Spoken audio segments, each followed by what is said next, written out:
Fahd had to reach the top of a tall minaret, where he had to plant the flag of success. He stepped on the first step, then the second, the third, but there was a trial on every step.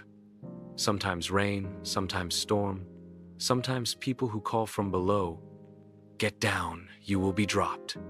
But he kept climbing. He fell many times, got injured, broke bones, but did not stop.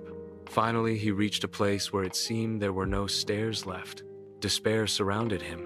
He looked down and saw thousands of people watching him. Some were laughing, some were praising.